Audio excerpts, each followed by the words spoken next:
ଶିଆଳଟିଏ ନିଜର ଖାଦ୍ୟ ଖୋଜିବା ପାଇଁ ତାର ଘରୁ ବାହାରିଗଲା। ଖାଦ୍ୟ ଖୋଜି ଖୋଜି ଶିଆଳଟି ଯାଇ ନଦୀର ଧାରରେ ପହଞ୍ଚିଗଲା।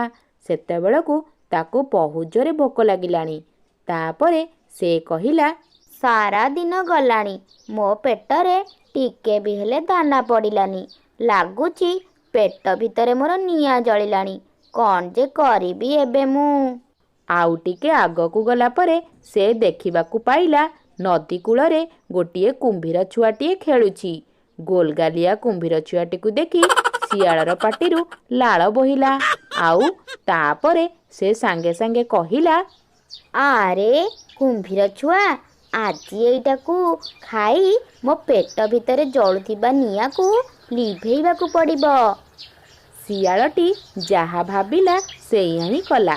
ସାଙ୍ଗେ ସାଙ୍ଗେ ସେ ସେଠାକୁ ଯାଇ କୁମ୍ଭୀର ଛୁଆକୁ ମାରି ଖାଇବାକୁ ଲାଗିଲା। କିଛି ସମୟ ପରେ ବଡ଼ କୁମ୍ଭୀରଟି ସେଠାକୁ ଆସିଲା। ଆଉ ଦେଖିଲା ଶିଆଳ ମନ ଖୁସିରେ ତାର ଛୁଆକୁ ମାରି ଖାଇ ଚାଲିଛି। ଏଭଳି ଅବସ୍ଥା ଦେଖି ମା କୁମ୍ଭୀରଟି ରାଗିଯାଇ ତା ପାଖକୁ ଆସିଲା। ଶିଆଳଟି ଏହା ଦେଖି ଜୋରେ ଜୋରେ ଦୌଡ଼ି ସେଠାରୁ ପଳାଇବା ପାଇଁ ଚେଷ୍ଟା କଲା। କୁମ୍ଭୀରଟି ରାଗିଯାଇ କହିଲା, ବଦମାସ ଶିଆଳ, ତତେ ମୁଁ ଏତେ ଶୀଘ୍ର ଛାଡ଼ିବିନି। ମୁଁ ଏହାର ଉଚିତ ବିଚାର କରିକି ହିଁ ରହିବି। ମୁଁ ଏବେ ହିଁ ଯିବି ବଣର ରାଜା ବାଘଙ୍କ ପାଖକୁ। ତାଙ୍କ ପାଖରେ ହିଁ କହିବି। ଦେଖିବା ସେ କ'ଣ ବିଚାର କରୁଛନ୍ତି। କୁମ୍ଭୀରଟି ତାର ଧୀରେ ଧୀରେ ଆସି ବାଘର ସାମ୍ନାରେ ପହଞ୍ଚିଗଲା। ବାଘଟି କୁମ୍ଭୀରକୁ ଏମିତି ବିଚଳିତ ହେବାର ଦେଖି କହିଲା, ଆରେ ଏ କ'ଣ? ଆଜି ମୁଁ ଏ କ'ଣ ଦେଖୁଛି? ପାଣିର ରାଜା ଆଜି ହଠାତ୍ ଏଠି, ପୁଣି ମୋ ପାଖକୁ। ହେଲେ କ'ଣ ପାଇଁ ମୋ ପାଖକୁ ଆସିଲ? ବାଘ ମହାଶୟ, କ'ଣ ଆଉ କହିବି ଦୁଃଖର କଥା। ଆପଣଙ୍କର ଭଣଜା ମୋର ଏକମାତ୍ର ସନ୍ତାନକୁ ଖାଇ ଦେଇଛି। ମୁଁ ଏହାର ଉଚିତ ବିଚାର କରିବା ପାଇଁ ଆସିଛି। ଆପଣ ଏହାର ବିଚାର କରନ୍ତୁ ମହାରାଜ। ଏ କ'ଣ କହୁଛ? ଶିଆଳ ତୁମର ଛୁଆକୁ ଖାଇ ଦେଇଛି? ହଁ ରାଜା ମହାଶୟ, ମୋର ଏକମାତ୍ର ପିଲାକୁ ମାରି ଖାଇଦେଇ ପଳେଇଛି। ଏହା କହି କୁମ୍ଭୀର କାନ୍ଦିବାକୁ ଲାଗିଲା। ବାଘ ତାପରେ ତାକୁ ସାନ୍ତ୍ୱନା ଦେଇ କହିଲା, କାନ୍ଦନି ତୁମେ, ମୁଁ ଦେଖୁଛି କ'ଣ କରାଯାଇପାରିବ। ଆଜ୍ଞା ରାଜା ମହାଶୟ, ମୁଁ କେବଳ ଉଚିତ ବିଚାର ହିଁ ଚାହୁଁଛି। ଆଉ ସେପଟେ ଶିଆଳଟି ବହୁତ ଦିନ ପର୍ଯ୍ୟନ୍ତ ବାଘ ପାଖକୁ ଯାଉନାହିଁ। ବାଘ ତ ଶିଆଳ ଉପରେ ଭାରି ଜୋରେ ରାଗିକି ରହିଛି। ଶିଆଳ ବି ବହୁତ ଭୟରେ ଅଛି। କେତେବେଳେ ଯଦି ବାଘ ଡକେଇ ଦେବେ। ଭୟରେ ଶିଆଳଟି ବୁଦା ବୁଦା ପଛପଟେ ଦେଇ ଯିବା ଆସିବା କରିଥାଏ। ଶେଷରେ ଶିଆଳଟି ଆଉ ରହିପାରିଲା ନାହିଁ। ଗୋଟିଏ ଦିନ ତାର ଗୋଟିଏ ଗଧ ସହିତ ଦେଖା ହୋଇଗଲା। ତ ସାଙ୍ଗେ ସାଙ୍ଗେ ଗଧଟି କହିଲା, ଶିଆଳ ଭାଇ, ତୁମକୁ ବାଘ ମହାରାଜ ଖୋଜୁଥିଲେ। ଶୀଘ୍ର ଶୀଘ୍ର ତାଙ୍କୁ ଯାଇ ଦେଖା କରିବାକୁ ପଡ଼ିବ।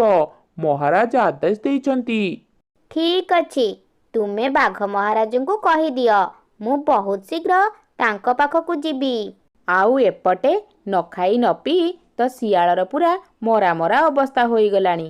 ହେଲେ ଶିଆଳଟି କାହାକୁ କହିବ ବୁଝି ବି ପାରୁନଥାଏ।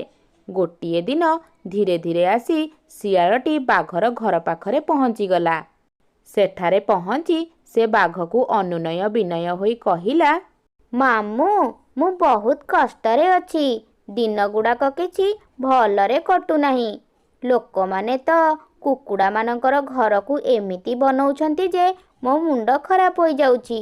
ମୁଁ ଆଉ କୁକୁଡ଼ା ବି ଖାଇପାରୁନାହିଁ। ଭୋକର କାରଣରୁ ମୁଁ ମରିଯାଉଛି ମାମୁଁ। ତୋର ତ ଏପର୍ଯ୍ୟନ୍ତ କୁମ୍ଭୀର ଛୁଆର ମାଂସ ହଜମ ହୋଇନଥିବ। ଚାଲାକି ଆଉ କେତେ କରିବୁ? ଆମର ରାଜ୍ୟରେ ପୁଣି ତୁ ଏମିତି କାମ କଲୁ। ତତେ କୋଉ ପ୍ରକାରେ କ୍ଷମା କରିବି କହ ତ? ତତେ ତ କୁମ୍ଭୀର ମୁହଁରେ ଦେଇଦେବାଟା ହିଁ ମୋର ଠିକ୍ ହିଁ ହେବ। ଶିଆଳ ବାଘର ଏହି କଥା ଶୁଣି ତାର ମୁଣ୍ଡ ପୁରା ଖରାପ ହୋଇଗଲା। ତଥାପି ସେ ବାଘକୁ ଅନୁନୟ ବିନୟ ହୋଇ କହିଲା, ଏଇଥରକ ମୋତେ କ୍ଷମା କରିଦିଅ ମାମୁଁ। ମୁଁ ଆଉ ଏମିତି କାମ ଜୀବନରେ କେବେ ବି କରିବି ନାହିଁ। ଦୟାକରି ମୋତେ କୁମ୍ଭୀରର ମୁହଁରେ ଦିଅ ନାହିଁ। କିନ୍ତୁ ବାଘ ଶିଆଳର କୌଣସି କଥାକୁ ଶୁଣିଲା ନାହିଁ। ତାପରେ ବାଘଟି ରାଗିଯାଇ କହିଲା, ତୁ ବହୁତ ବଦମାସ ଅଛୁ। ଦେଖ କୁମ୍ଭୀର ହେଉଛି ପାଣିର ରାଜା ଆଉ ତୁ ତାର ଛୁଆକୁ ଖାଇ ଦେଇଛୁ। ମୁଁ ତୋର କୌଣସି କଥାକୁ ବି ଶୁଣିବି ନାହିଁ। ଆଜି ହିଁ ତତେ କୁମ୍ଭୀର ପାଖକୁ ଯିବାକୁ ପଡ଼ିବ। ତ ସାଙ୍ଗେ ସାଙ୍ଗେ ଶିଆଳଟି ମନେ ମନେ ଭାବିଲା, କୁମ୍ଭୀରର ହାତରେ ଦେଇଦେଲେ ତ ସିଏ ମୋତେ ଖିନଭିନ କରି ଖାଇଦେବ। ଏହି କଥା ଭାବି କାନ୍ଦି ଉଠିଲା ଶିଆଳ। କାନ୍ଦି କାନ୍ଦି ଶିଆଳଟି କହିଲା, ମାମୁଁ, ଓ ମାମୁଁ, ମୋତେ ଯଦି କୁମ୍ଭୀରର ହାତରେ ଦେଇଦେବ ତାହେଲେ ସିଏ ତ ମୋତେ ମାରି ହିଁ ଦେବ। ମରିବା ଆଗରୁ ମୋର ଗୋଟେ ଶେଷ ଇଚ୍ଛା ଅଛି ମାମୁଁ। ବାଘଟି କିଛି ସମୟ ଭାବିବା ପରେ କହିଲା, ହଉ ଠିକ୍ ଅଛି, ତୁ ହେଲୁ ମୋର ଭଣଜା। ତୋର ଶେଷ ଇଚ୍ଛା ପୂରଣ ନ କରି ମୁଁ କ'ଣ ରହିପାରିବି? ହଉ ଏବେ କହ ତୋର ଶେଷ ଇଚ୍ଛାଟା କ'ଣ? ସେଇଟା ତ ଏବେ କହିପାରିବିନି ମାମୁଁ। ମୋତେ 2 ଦିନ ସମୟ ଦିଅ। ମୁଁ ମୋର ଇଚ୍ଛା ପୂରଣ କରି ଫେରି ଆସିବି। ହଉ ଠିକ୍ ଅଛି, ଯା। ହେଲେ କିଛି ଚାଲାକି କରିବାକୁ ଚେଷ୍ଟା କରିବୁନି, ବୁଝିଲୁ? ନହେଲେ ତୋର ତଣ୍ଟି ମୋଡ଼ିଦେବି। ନାଇଁ ମାମୁଁ, ଆଉ କ'ଣ କହିବାକୁ ପଡ଼ିବ କି ମାମୁଁ? ମୁଁ ଆସୁଛି ଏବେ।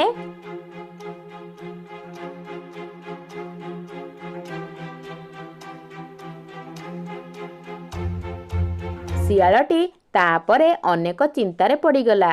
କେମିତି ସେ ଏହି ବିପଦରୁ ରକ୍ଷା ପାଇପାରିବ ତାହା ଭାବିବାରେ ଲାଗିଲା। ହଠାତ୍ ତାର ମୁଣ୍ଡକୁ ଗୋଟିଏ କଥା ଆସିଲା। ତା ପରଦିନ ଶିଆଳଟି ଗଧ ପାଖକୁ ଗଲା। ଶିଆଳ ଜାଣିଛି ଯେ ଗଧ ଦ୍ୱାରା ହିଁ ଏହି କାମଟା ହୋଇପାରିବ। ଗଧ ପାଖକୁ ଯାଇ ଶିଆଳ କହିଲା, ବାଘ ମାମୁଁର ବାହାଘର, ବାଘ ମାମୁଁର ବାହାଘର, ଭୋଜି ଖାଇବାକୁ ନିଶ୍ଚିତ ଯିବ। କିରେ ଶିଆଳ ଭାଇ, ବାଘ ମାମୁଁର କାହା ସହିତ ବାହାଘର ହେଉଛି? ବାହାଘର ବେଳେ ସେଇଟା ଦେଖିବନି କି? ନା କହିବାକୁ ବାଘ ମାମୁଁର ନିଷେଧ ଅଛି। ଏଇଟା କେମିତିକା କଥା? କନ୍ୟାର ନାଁ ଆମେ ଟିକେ ଜାଣିପାରିବୁନି? ବାଘ ମାମୁଁ ବାହାଘର ଦିନ ସମସ୍ତଙ୍କୁ ସରପ୍ରାଇଜ ଦେବେ। ତାହେଲେ ତ ବହୁତ ବଢ଼ିଆ ହିଁ ହେବ, ଆଉ ମଜା ବି ହେବ। ବାଘ ମହାରାଜଙ୍କ ବାହାଘର କଥା ଖାଲି ମଜା କରିଲେ ହେବ କି? ମାମୁଁଙ୍କର ବାହାଘର ଖବରଟା ସାରା ଜଙ୍ଗଲରେ ଜଣେଇବାକୁ ହେବ ନା। ଏଇଟା କହିବାକୁ ଅଛି, ମୁଁ ଏବେ ଯାଉଛି ସାରା ଜଙ୍ଗଲରେ ବାଘ ମହାରାଜଙ୍କ ବାହାଘର ଖବରଟା ଜଣେଇ ଦେବି। ଗଧ ତାପରେ ସାରା ଜଙ୍ଗଲରେ ସମସ୍ତଙ୍କୁ ବାଘର ବାହାଘର ଖବର କଥା ଜଣେଇବାରେ ଲାଗିଲା। ଏହି କଥାଟା ବାଘର କାନକୁ ଗଲା ପରେ ବାଘ ପୁରା ରାଗିକି ଅସ୍ଥିର ହୋଇଗଲେ। ତାପରେ ସେ ଗଧକୁ ଡକେଇ ପଠେଇଲେ ତାଙ୍କର ଦରବାରକୁ। ବାଘ ତାପରେ ରାଗି ଯାଇ ଗଧକୁ କହିଲେ, ଆରେ ଏ ଗଧ, ତୋର ଏତେ ବଡ଼ ସାହସ? ତୁ ଯାଇ ସମସ୍ତଙ୍କୁ ମୋର ବାହାଘର କଥା କହୁଛୁ? କ୍ଷମା କରିବେ ମହାରାଜ, ମୋର କିଛି ଦୋଷ ନାହିଁ। ଶିଆଳ ପଣ୍ଡିତ ମୋତେ ବାହାଘର କଥା ଜଣେଇବାକୁ କହିଲେ।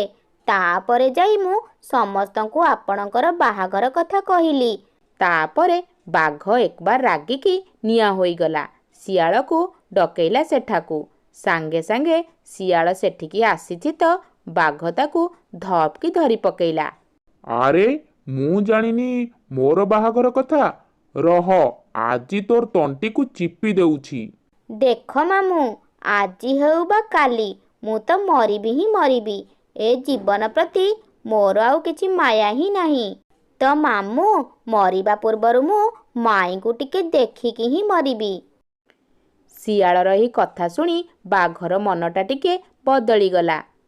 ବାଘ ତାପରେ ମନେ ମନେ କହିଲା, ଭଣଜା ତାହେଲେ ମନେ ମନେ ମୋତେ ଏତେ ଭଲ ପାଉଛି। ଭଣଜା ତ ଠିକ୍ ହିଁ କହିଛି, ବୟସ ବି ତ ବଢ଼ିଗଲାଣି। ଏଇ ବଣର କଥା ଭାବି ଭାବି ମୁଁ ମୋ ବାହାଘର କଥା ପୁରା ଭୁଲି ଯାଇଛି। ବାଘ ତାପରେ ଶିଆଳକୁ ଛାଡ଼ି ଦେଇ କହିଲା, ବାହାଘର ତ ବୁଝିଲି, ହେଲେ କନ୍ୟା କିଏ ହେବ? ସମସ୍ତେ ତ ମୋତେ ଡରି ଡରି ରହିଲେ।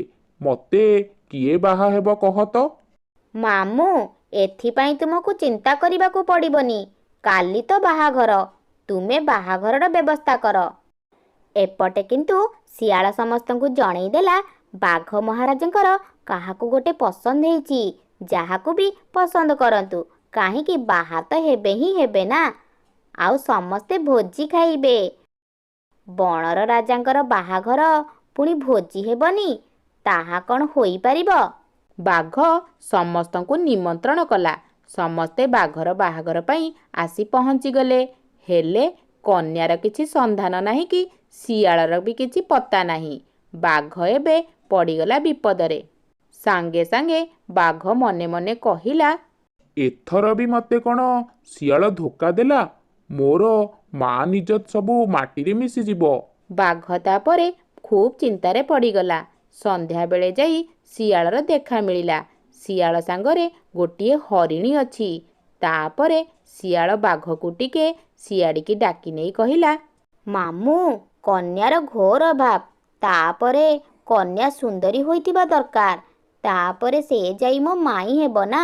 ମୁଁ ଆକୁ ବହୁତ ରାଜି କରାଇ ଏଠାକୁ ନେଇ ଆସିଛି। ସେଥିପାଇଁ ଟିକେ ଡେରି ହୋଇଗଲା। ବାଘ ହରିଣକୁ ଦେଖି ତାର ପାଟିରୁ ଲାଳ ବୋହି ଆସିଲାଣି। ତ ସାଙ୍ଗେ ସାଙ୍ଗେ ସେ ଶିଆଳକୁ କହିଲା, ଭଣଜା, ତୋର ପସନ୍ଦକୁ ତ ତାରିଫ କରିବାକୁ ପଡ଼ିବ। ବାଘ ହରିଣକୁ ବାହା ହେବ ଏ କଥାକୁ କେହି ବି ହେଲେ ବିଶ୍ୱାସ କରିପାରୁନଥାନ୍ତି।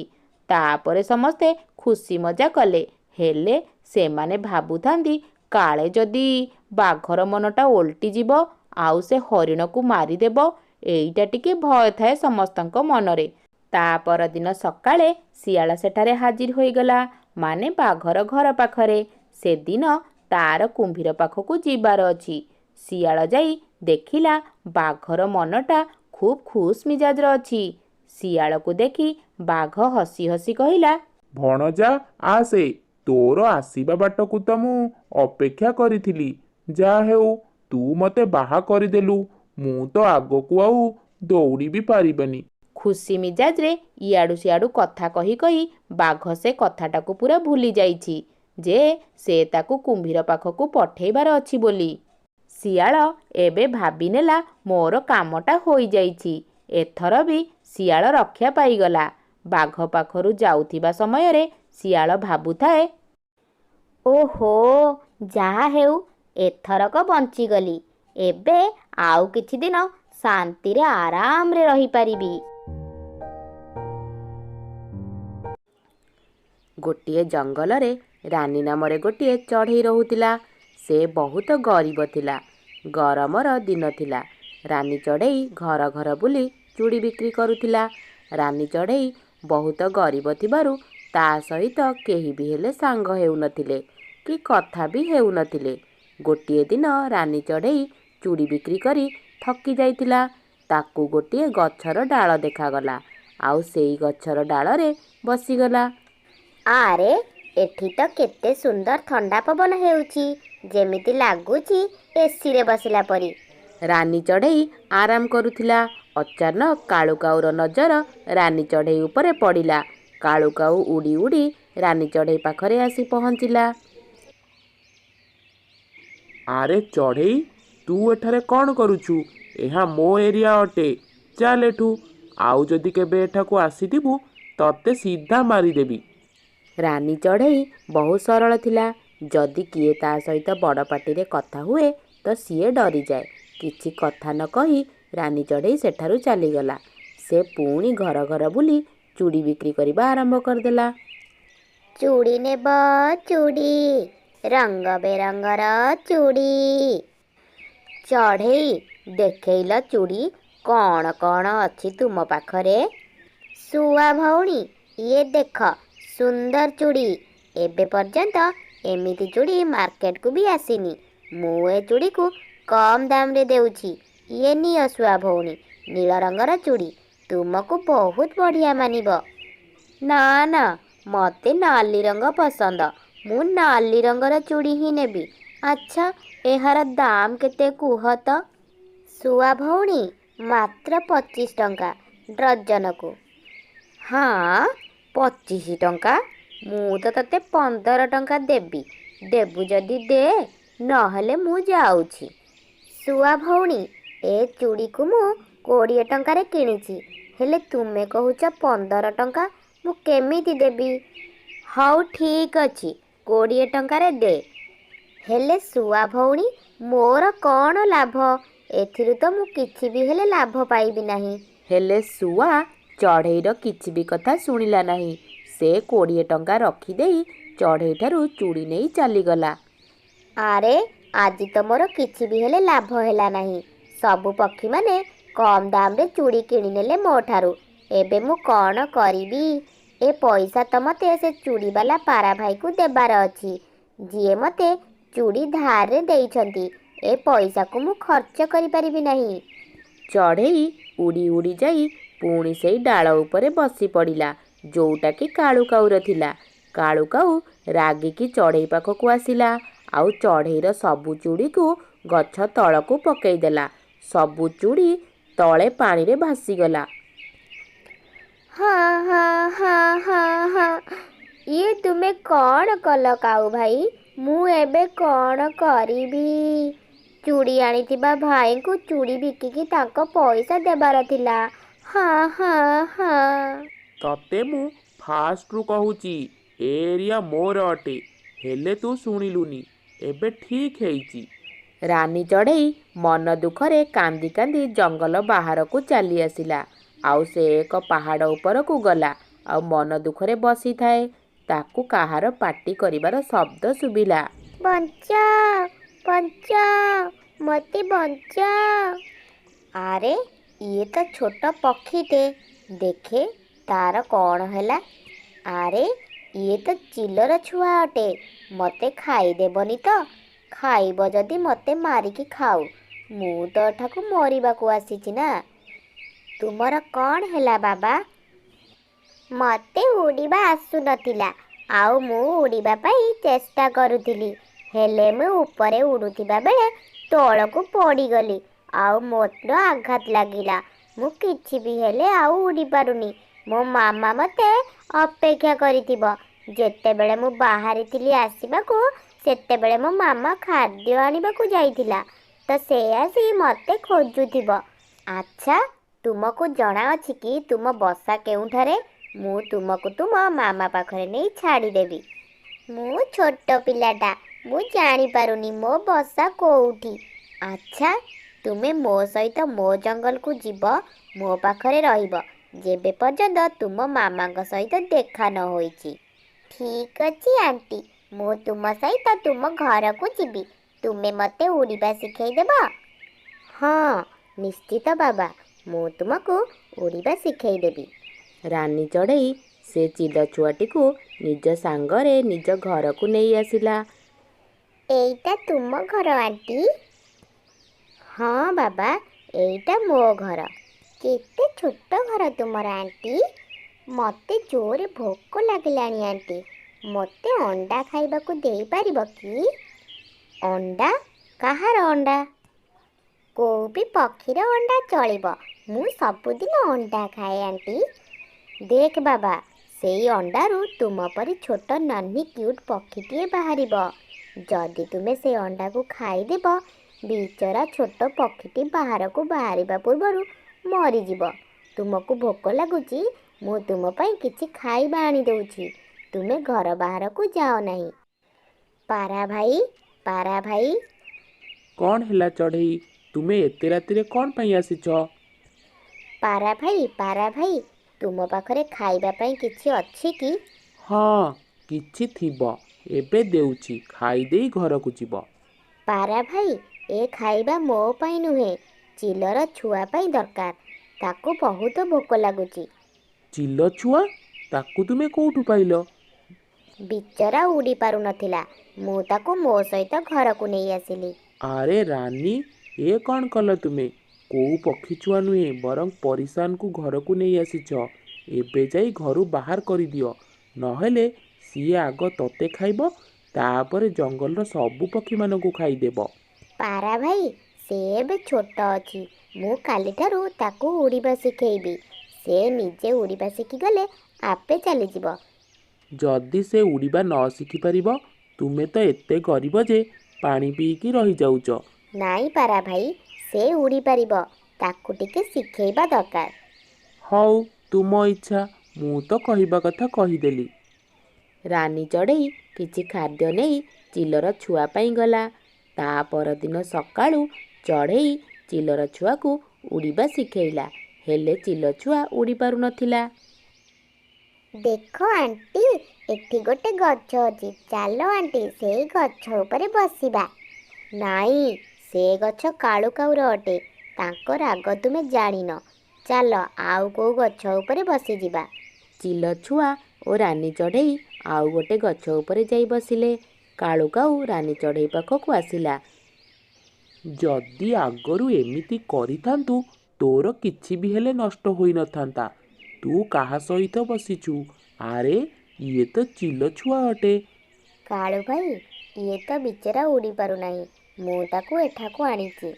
ଆରେ ଜଙ୍ଗଲର ସବୁ ପକ୍ଷୀମାନେ ଏଠାକୁ ଆସ। ଦେଖ, ରାନୀ ଚଢ଼େଇ ଆମର ମୃତ୍ୟୁକୁ ସାଙ୍ଗରେ ନେଇକି ଆସିଛି। କାଳୁ କାଉ ସବୁ ପକ୍ଷୀମାନଙ୍କୁ ଡାକି ଏକାଠି କଲା। ଆରେ ଏ ଚଢ଼େଇ, ତତେ ଚିଲର ଛୁଆ କୋଉଠୁ ମିଳିଲା? ବିଚରା ସିଏ ଉଡ଼ି ପାରୁନଥିଲା। ଦୂରରେ ଥିବା ପାହାଡ଼ ଉପରୁ ମିଳିଲା। ତୁମେ ଏ ଚଢ଼େଇଠାରୁ ଜବାବ ପଛରେ ମାଗିବ। ଆଗ ଏ ଚିଲଛୁଆକୁ ମାରିଦିଅ। ଇଏ ତୁମର କିଛି ବି ହେଲେ କରିବ ନାହିଁ। ସିଏ ବହୁତ ଛୋଟ ଅଛି। ଏବେ ଏବେ ସେ ଅଣ୍ଡାରୁ ବାହାରିଛି। ତତେ ତ ବହୁତ ଚିନ୍ତା ଏ ଚିଲଛୁଆ ପ୍ରତି। ଆମେ ସବୁ ପକ୍ଷୀ ମିଶିକି ଏ ଚିଲଛୁଆକୁ ମାରିଦେବୁ। ଚିଲଛୁଆକୁ ମାରିବାକୁ ବାହାରିଥିଲେ। ଅଚାନକ ଚିଲ ଦିଦି ଆସି ପହଞ୍ଚିଗଲା, ଯିଏକି ସେ ଛୁଆର ମା ଥିଲା। ରହିଯାଅ, ଇଏ କ'ଣ କରିବାକୁ ଯାଉଛ? ଚିଲକୁ ଦେଖି ସବୁ ପକ୍ଷୀମାନେ ଛାଡ଼ି ପଳେଇଲେ। ମାମା ମାମା, ମୋତେ ତୁମେ ଖୋଜି ଖୋଜି ଆସି ପହଞ୍ଚିଗଲ। ହଁ ରେ ଧନ, ମୁଁ ଆସିଗଲି। ତୁ ନ କହି କୁଆଡ଼େ ଚାଲି ଯାଇଥିଲୁ? ଆଉ ଏ ଜଙ୍ଗଲକୁ କେମିତି ଆସିଲୁ? ମୋତେ ଏ ଆଣ୍ଟି ବଞ୍ଚେଇଲେ। ମୁଁ ବାହାରେ ଉଡ଼ିବାକୁ ଚେଷ୍ଟା କରୁଥିଲି, ହେଲେ ଉଡ଼ି ପାରୁନଥିଲି। ଆଉ ତଳେ ପଡ଼ି ଯାଇଥିଲି। ଏ ଆଣ୍ଟି ମୋତେ ଆଣି ରଖି ଖାଇବାକୁ ପିଇବାକୁ ଦେଇଥିଲେ। ଆଉ ତାଙ୍କ ଜଙ୍ଗଲ ବି ବୁଲେଇଲେ। ତୁମକୁ ବହୁତ ବହୁତ ଧନ୍ୟବାଦ ଚଢ଼େଇ। ଯାହା ହେଉ, ମୋ ଛୁଆର ଜୀବନ ବଞ୍ଚେଇଲ। ନହେଲେ କୋଉ ପକ୍ଷୀ ମୋ ଛୁଆକୁ ଖାଇ ଦେଇଥାନ୍ତା। ଆଚ୍ଛା ହଉ, ତୁମକୁ ଯଦି କେବେ କିଛି ଦରକାର ପଡ଼େ ତାହେଲେ ମୋତେ ନିଶ୍ଚିତ କହିବ। ମୁଁ ତୁମକୁ ନିଶ୍ଚିତ ସାହାଯ୍ୟ କରିବି।